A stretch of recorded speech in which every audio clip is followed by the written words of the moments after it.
ስታር ወርስ የሚለውን ፊልም ከተመለከታችሁት ሁለት ገጸ ባህሪዎችን ላስታውሳችሁ ነው። የጄዳይ ወታደር የሆነው አናኪን ስካይዋከር የናቡ ንግስት ከሆነችዋ ከፓድሜ አሚዳላ ጋር ፍቅር ይዘዋል። ታዲያ አሁን የእነዚህ የሁለቱ ገጸ ባህሪዎች ፍቅር የተፈቀደለት ፍቅር አልነበረም። አናኪን የጄዳይ ወታደር ነው ብያቸዋለሁ። እነሱም ደግሞ የጄዳይ ኮድ የሚሉት ነገር አለ። ማንም ሰው መጣስ የሌለበት ነገር እንደማለት ነው። ከነዛ ህጎች ወይንም ኮዶች መካከል አታችመንት ወይንም ከሰው ጋር የሚፈጠር ቁርኝነትን ማስወገድ ይጠበቅባቸዋል። ስፔሻሊ ሮማንቲክ ላቭ ወይንም ደግሞ የፍቅር ግንኙነት አያስፈልግም።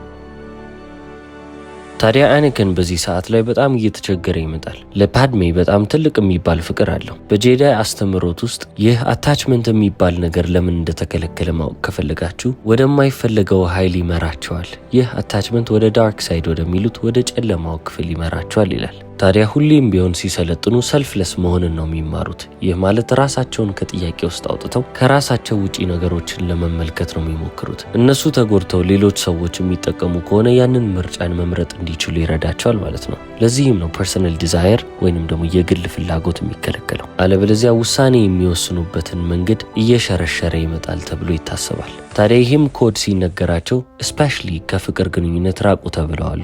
ለምንድን ነው ካላችሁ የፍቅር ግንኙነት ብዙ ይዞት የሚመጣው የራሱ የሆነ ስሜቶች አሉት። ለምሳሌ የምትወዱትን ሰው ማጣት፣ ንዴት፣ ቅናት፣ ብዙ ጊዜ የሰው ልጅን ከጥሩ ጎኑ ወደ መጥፎ ጎኑ የሚወስዱት ነገሮች እዚህ ጋር አሉ ተብሎ ይታሰባል። ታዲያ አናኪንም ፓድሜን በጣም ይወዳት ነበር ብያቸዋለሁ። እሷንም ከልቡ ከመውደዱ የተነሳ በውስጡ እሷን ባጣትስ የሚል ስሜት እያደረበት ይመጣል። ይህም ፍርሃቱ ከፍቅሩ በላይ ነገሰበት ማለት ይቻላል። ታዲያ የጄዳይ ኦርደሮችን ሰምቷል። ትዕዛዞቹ ምን እንደሚሉ ያውቃል። በፍቅር ውስጥ መውደቅ እንደሌለበት፣ ከሷ ጋር መገኘት እንደሌለበትም በደንብ ይረዳል። ነገር ግን ለሷ ያለው ፍቅር ከዚህ ትዕዛዝ ካለው ህግ ካለው ነገር በላይ በልጦበታል። ስለዚህ እሷን ላለማጣት ሲል ምንም አይነት ነገር ለማድረግ ዝግጁ ነው ማለት ነው። ይህም ማለት ወደ ጨለማውም ኃይል መሄድ ካስፈለገኝ አደርገዋለሁ አይነት አቋም ይዟል። አሁን ታዲያ እንዳለመታደል ሆኖ የሚወዳት ንግስት ፓድሜ በሞት ሊያጣት ቻለ። አሁን የሚፈራው ነገር እንዳለ ሆነ። ተነጠላት። እሷን ከዚህ በኋላ ማግኘት አይችልም። አሁን ወደ ዛሬው ቁም ነገር ቀስ እያልኩ ላመጣችሁ ነው። በዚህ ፊልሙ ላይ በተከሰተውም ታሪክ የጀመርኩት ዕለት ተዕለት በህይወታችን የሚፈጠረውን ነገር ልብ እንድንልና እንድናስታውስ ስለፈለግኩ ነው።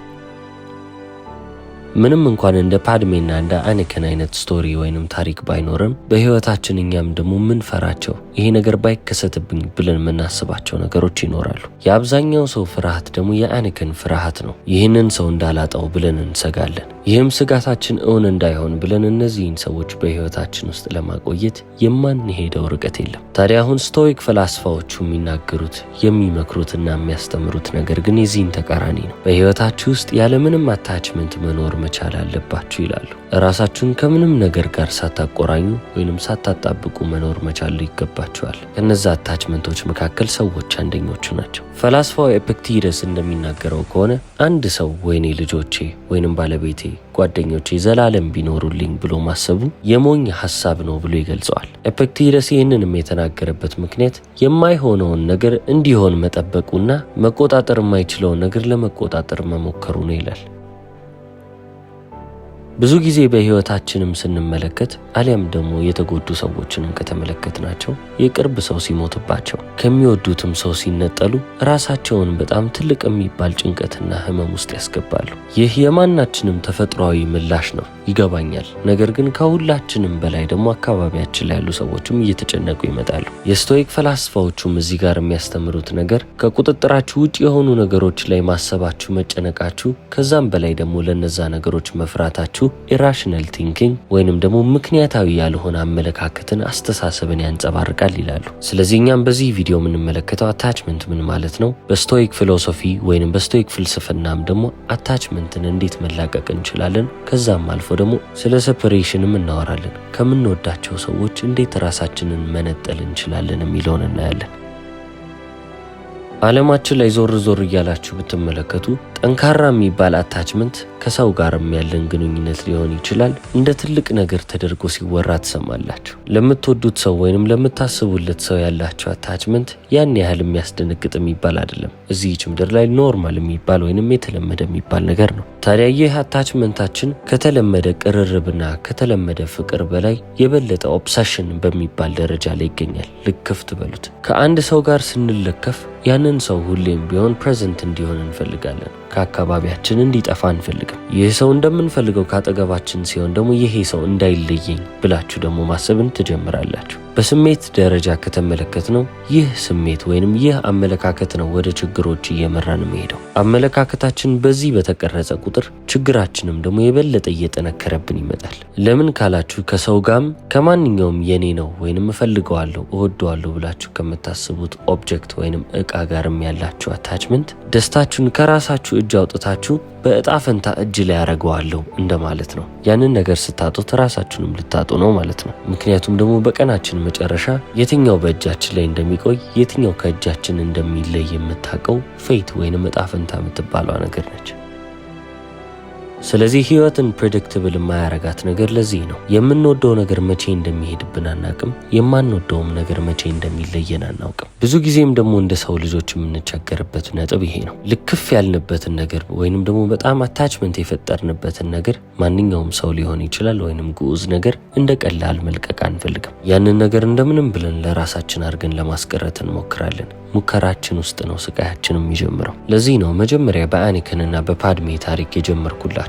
ምክንያቱም ልክ እንደጠበቅነው እንደፈራነው ሁሉ አናኪን ለፓድሜ ብሎ ከጄዳይ ኦርደር ወጥቶ ወደ ጨለማው ኃይል ሊቀላቀል ችሏል። ይሄ ሁሉ ለምን መጣ? አታችመንት ስለፈጠረ። ከማጋር? ከፓድሜ ጋር።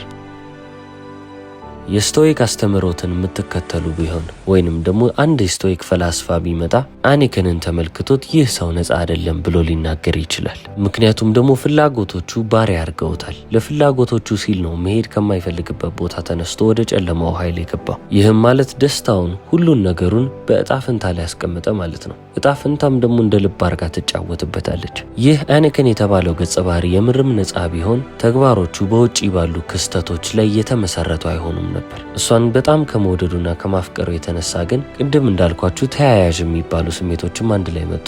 እሷን ባጣትስ ብሎ መፍራትና መስጋት ጀመረ። በዛ ላይ ደግሞ ሄት የሚባል አለ፣ ጥላቻም መጣ። ቅናትም ደግሞ አንድ ላይ ተላበሰው። ነፃ ቢሆን ኖሮ ግን እንዴት ነው ይሄ ሰውዬ ሊያስብ የሚችለው ካላችሁ ራሽናል የሆነ አይምሮ ይኖረዋል። ነገሮችን ማመዛዘን፣ ምክንያታዊ መሆን የሚባል ነገር ይመጣ ነበረ። በውጫዊ ክስተቶች ላይ የተነሳ ውሳኔዎችንም አይወስንም። ታዲያ አሁን ስቶይኮች እንደሚያስተምሩት ከሆነ አንድ ሰው በጣም የፈለገውንና የወደደውን ነገር ለማስቀረት በሞከረ ቁጥር ያንን አታችመንት በህይወት ውስጥ ለማቆየት ሲሞክር ራስ ወዳድ ሆኖ የራሱን ፍላጎቶች ብቻ እያሳደደ ያለ ሰው ይሆናል ይላሉ። ምክንያቱም ደግሞ አንድን ያፈቀረ ሰው ጠርታችሁ ለምንድን ነው ከሷ ጋር መሆን የምትፈልገው ብላችሁ ብትጠይቁት እኔ ስለምወዳት እኔ ስለማፈቅራት ይላል እንጂ እሷ ስለምትወደኝ ወይንም ስለምታፈቅረኝ አይልም። ሁሌም ቢሆን አመለካከታችን ከራሳችን ስሜት የተነሳ ነው። ይህንንም ማረጋገጥ ከፈለጋችሁ እናንተ የማትወዱት ሰው እናንተን ሲወዳችሁ እናንተ ለሱ ብላችሁ አብራችሁ ታጡ ነው። ስለማልወደው ወይንም ስለማልወዳት ለምንድን ነው ከሷ ጋር መሆነው ብላችሁ ነው የምታስቡት። ታዲያ አንድን ሰው ስትወዱ ወይንም ደግሞ ከዛ ሰው ጋር ልክፍት ሲይዛችሁ ትልቅ የሚባል አታችመንት ሲፈጠር ግን ስለ ራሳችሁ ብቻ ነው የምታስቡት። ከዚህ ሰው ጋር ከዚህች ልጅ ጋር ምን ይፈጠራል፣ ወደፊት እንዴት ይሆናል የሚለው ነገር አይታያችሁ። በቃ ፈልጋታለሁ፣ አገኛታለሁ ነው ጨዋታው። ለዚህ ነው ስቶይኮቹ ሰልፊሽ ፐርሱት የሚሉት። ራስን ብቻ ያማከለ ሩጫ ወይንም ፍለጋ እንደማለት ነው። እናንተ የወደዳችሁትን ነገር ብቻ የማግኘት ፍላጎት ነው ያላችሁ። በፍላጎታችሁና በስሜታችሁም ተነሳስታችሁ ይሄ አመዝኖ መወሰን የሚባለውን ነገር ትተውትና ብልህ ወይንም ደግሞ ብልጥ የሚያሰኛችሁን ምርጫ ሳትወስኑ ትቀራላችሁ። በዛ ሰዓት የሚያሳስበን ብቸኛው ነገር የራሳችንን ፍላጎት ማሟላት ብቻ ነው። ለዚህ ነው ታዋቂው የስቶይክ ፊሎሶፈር ኤፒክቴደስ እንዲህ ብሎ የተናገረው፣ ምንም አይነት ነገር ከምንወደው ነገር መሃል ከገባብን ያንን ነገር እንጠለዋለን፣ እንፈርድበታለን፣ በተጨማሪም እንረግመዋለን። ወደ ፊልሙ መለስ ብላችሁ አኒከን የተባለውን ገጸ ባህሪ ብትመለከቱት ያደረገው ነገር አሁን ኤፒክቴደስ ሲገልጽ የነበረውን ነገር ነው። ለፍቅሩ ሲል ወይንም ደግሞ ያቺን ንግስት ስለመውደዱ ብቻ ሞትንና ቀውስን በሰዎች ላይ መፍጠርን ይጀምራል። ወደ ጨለማው ኃይል ገብቷል ብያቸዋለሁ። ኤፒክቴደስም የተናገረው ነገር ይህ ነው። አንድን ነገር ከማግኘት የሚያቆመን ነገር አምላክም ከሆነ አምላክ ላይም ለማመጽ የምንሞክር ፍጥረቶች ነን ይላል። አሌክዛንደር ዘ ግሬት የሚወደው ሰው በሞት ስለተለየው ብቻ የአስቂፕሊየስ ቤተ መቅደሶች እንዳለ እንዲቃጠሉ አዞ ነበር። በዛን ወቅት አማልክት ከሚባሉት ውስጥ አስቅሊጵየስ አንዱ ነበር። ታዲያ አሁን በእነዚህ ነገሮች ሁሉ ምንድነው እየተማርን የምንመጣው ከቁጥጥራችን ውጪ በሆኑ ነገር ላይ በጣም ዲፔንደንት እየሆንን በመጣን ቁጥር ወይንም የበለጠ ጥገኛ እየሆንን በቀጠልን ቁጥር በህይወታችን ለሚፈጠር ዲዛስተር ወይንም ደግሞ ለቀውስ ራሳችንን እያዘጋጀን ነው ማለት ነው። የሚወደው ሰው ስለሞተበት ብቻ የስንት ሰውን ህይወት ያጠፋ ስንት ሰው ታውቃላችሁ? አብዛኛው ጊዜ ትላልቅ የሚባሉ ጸቦች የሚነሱት በዚህ አይደለም ወይ? ምናልባትም በጣም የምትወዱት ሰው ከናንተ ሲነጠል ወይንም ደግሞ ሲሞትባችሁ፣ የምታፈቅሩት ሰው አልፈልጋችሁም ብሎ ሲከዳችሁ፣ የወለዳችሁት እንደ አይን ብሌናችሁ የምትሳሱለት ልጃችሁ ከዚህ በኋላ አይናችሁን ማየት አልፈልግም ብሎ ሲረቃችሁ፣ ምናልባት እነዚህ አጋጣሚዎች የእናንተ የሆነውን ነገር የተነጠቃችሁ ያህል እንዲሰማችሁ ያደርጋችሁ ይሆናል። ለሰውም ስትናገሩ ሰው አጣሁ ብላችሁ ታወራላችሁ። በስቶይክ መነጽር ግን ነገሩን ብትመለከቱት አመለካከታችሁን ቀይሩት ብለው ይመክሯቸዋል። ሰዎችን እያጣችሁ ሳይሆን እየመለሳችሁ ነው ይላሉ። ምክንያቱም ከመጀመሪያውም እነዚህ አጣኋቸው ብላችሁ ያሰባችሁት ሰዎች የእናንተ ሰዎች አልነበሩም። ኤፒክቴደስ እንደዚህ ይናገራል። መቼም ቢሆን ምንም ነገርን አጣሁት እንዳትሉ፣ በዛ ፋንታ መልሼዋለሁ በሉ። ልጃችሁ ሞቷል? አልሞተም፣ ተመልሷል። ሚስታችሁ ሞታለች? አልሞተችም፣ ተመልሳለች። ኤፒክቴደስ በደንብ እያስረዳ ይሄዳል። ከሰዎችም ከምንወዳቸውም ሰዎች አልፎ እነዚህ አለኝ ብለን የምናስባቸውም ነገሮች ትክክለኛ መተማመኛ እንዳልሆኑና ተስፋችንን እነሱ ላይ ማድረግ እንደሌለብንም ይናገራል። አይናችንን ለአንድ ሰከንድ ጨፍንን ስናበራ ልናጣቸው የምንችላቸው በጣም ብዙ ነገሮች አሉ። ስለዚህ ለምንድን ነው ይህን ያህል የምንደገፍባቸው? ኤፒክቴደስ በህይወት በነበረበት ጊዜ ባርነት የሚባለው ነገር በጣም የተለመደ ነበር። ሰዎች ልክ አሁን ሀብት አለኝ እንደሚሉት ሁሉ ባሪያ አለኝ እያሉ እነዛን ሰዎች እንደ ባሪያ ይቆጥራሉ። እሱ ራሱ ኤፒክቴደስ ፈላስፋ ከመሆኑ በፊት የሰው ባሪያ እንደነበርም ይነገርለታል።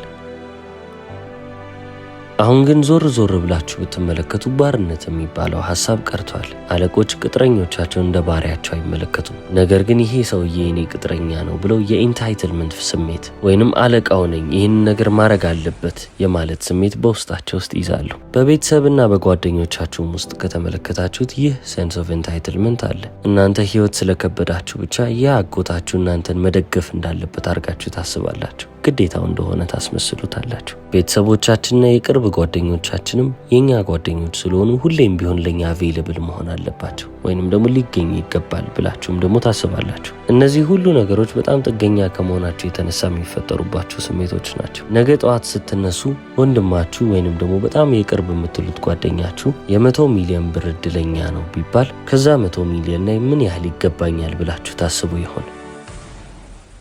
ልክ በሰዎች ህይወት ውስጥ ይገባኛል ብላችሁ እንደምታስቡትም እናንተም ለራሳችሁ ከምታስቡት በላይ ለነዚህ ሰዎች ታስባላችሁ። መጥፎነቱ ያ ነው። በጣም ስር የሰደደ መሆን የለበትም። ፍቅርና አታችመንት ወይንም ፍቅርና ኦብሰሽን የተለያዩ ነገሮች ናቸው። ኦብሰሽን ማለት ልክፍት ማለት ነው። ያ ደግሞ በጣም መስመር የሳተ ነው። ስለዚህ ሰዎችን የኔ ናቸው ብላችሁ ማሰብን ማቆም መቻል ይኖርባቸዋል። ሰዎች የምርም የእናንተ ቢሆኑ እናንተ የምትፈልጉትን ነገር ሁሌም ቢሆን ያደርጉላችሁ ነበር። እናንተም በህይወት ዘመናችሁ በሰዎች ምክንያት አዘንኩ፣ ተከፋው ስትሉ አትሰሙም ነበር። ዓለም ላይ በጣም የሚደጋገም ቃል አለ፣ ፓሽኔት። ብዙ ሰው ሲያፈቅር ወይንም ደግሞ አንድን ሰው በጣም ሲወድ የሚናገረው ነገር ነው። ይህንን ሰው ፓሽኔትሊ ይወደዋለሁ ይላል። በጋለ ስሜት እንደመውደድ ማለት ነው። ጉግል ትራንስሌት እንደዛ ነው የሚለው። ብዙ ሰዎች ማፍቀርን ወይንም ደግሞ አንድን ሰው በጋለ ስሜት መውደድን እንደ ጥሩ ነገር ያነሱታል።